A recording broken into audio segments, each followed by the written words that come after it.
우리 당의 새 출발을 다짐하는 전국위원회가 열리고 있습니다. 내년 봄의 서울시장, 부산시장 선거를 이기지 못하고 우리 당에 과연 희망이 있겠습니까? 2022년의 대선 지방선거에서 승리할 수 있겠습니까? 어쩌면 이번이 우리에게 주어진 마지막 기회일지 모른다는 점에서 우리의 마음은 절박합니다. 우리가 받들어 모셔야 할 주인은 국민입니다. 주인의 마음을 저희들은 늘 살펴야 합니다. 국민이 싫어하는 일은 하지 말아야 합니다. 우리 당에 대한 비호감도가 많이 높다고 합니다.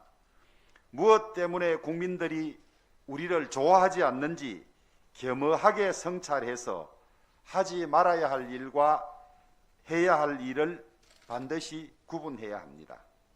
우리는 국민의 힘이라는 새로운 당명을 채택하고자 하고 우리 당이 지켜나가야 할 새로운 가치와 비전을 선포하고자 합니다. 우공이산의 우직함으로 국민의 아픔이 있는 곳에는 반드시 국민의 힘이 있다는 성실함으로 이 난국을 타개해 나갔으면 합니다. 정기국회를 막 시작한 21대 국회 원내 상황은 역대 최악입니다. 청와대와 집권민주당은 말로만 협치를 이야기할 뿐 숫자의 힘 우격다짐으로 저희 미래통합당을 밀어붙이고 있습니다. 국회에서 여야 협의는 사라지고 여당의 일방주의만이 횡행하고 있습니다.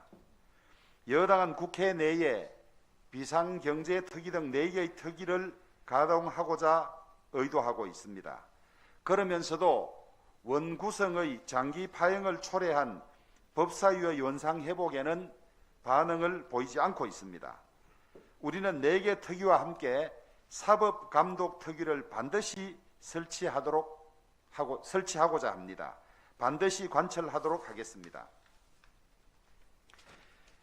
우리가 설치하고자 하는 사법감독특위는 사법부와 검찰, 경찰 등 사법기관들이 정권의 부당한 간섭에 영향을 받지 않고 법과 원칙에 따라서 중립적이고 독립적으로 운영되고 있는지 감독하여 대한민국의 사법 질서를 바로 세우고자 하는 노력입니다. 추미애 법무부 장관이 이 정권의 권력형 비리 수사를 노골적으로 방해하고 있습니다. 추 장관은 찍어내기식 검찰 인사를 단행해서 울산시장 선거 개입 의혹 사건 수사팀이 사실상 해체되었습니다.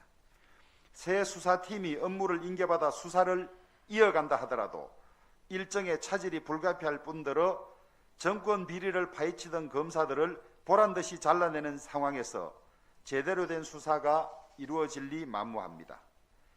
추미애 법무부 장관이 칼춤을 추는 상황에서 정권 비리 수사를 더 이상 기대할 수 없는 만큼 국회 차원에서 특검을 추진하도록 하겠습니다.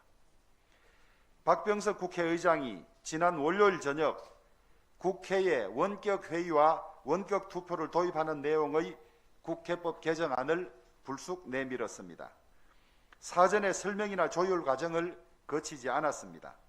법안을 마련하였으니 야당이 동의해달라는 사실상의 통보라고 보고 있습니다.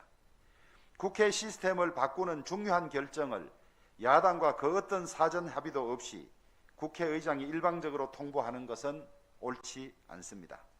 더구나 출석하여는 본회의에 반드시 출석하여야 하는 것이라는 헌법 조문이 있기 때문에 그 점을 극복하지 않고는 한 발도 나아갈 수 없는 것인데도 불구하고 이렇게 불쑥 당연히 해야 하는 것처럼 코로나19 위기를 활용해서 이런 의회주의를 파괴하는 데 앞장서고 있습니다. 우리보다 코로나19 감염 사태가 더 심각한 선진국 의회들이 원격 투표를 도입하지 않는 것도 입법기관인 의원들의 자유의사 한 표 한 표에 부여된 책임이 그만큼 무겁기 때문일 것입니다. 코로나19를 이유로 여당에 유리하게 국회 시스템을 함부로 바꾸려는 국회의장의 일방적 행태에 유감을 표하지 않을 수 없습니다. 고작 5년짜리 정권이 우리 대한민국이 70년간에 걸쳐 쌓아온 민주주의와 헌법의 가치를 무너뜨리고 국가 시스템을 곳곳에서 훼손하고 있습니다. 대한민국을 지켜내느냐 이대로 무너지느냐의 큰 싸움이 우리 앞에 놓여 있습니다. 당의 변화와 혁신을 위해 앞장서고 계시는 우리 전국 의원님들께서 힘을 모아주시기를 당부합니다. 국민의 힘이라는 우리의 이름과 정강정책은 어제 의원총회에서 충분한 논의를 거쳐 의원들의 의견을 수렴하고 그 수렴 결과를 일부 수정하였고 상임정국위에서 80% 이상의 찬성으로 통과되었다는 점을 아울러 보고드립니다. 지금까지도 당을 지켜주셨고 우리 당의 위기 극복을 위해서 헌신하고 계시는 전국 의원님들께 이 자리를 빌어서 거듭 감사드립니다. 건강하십시오.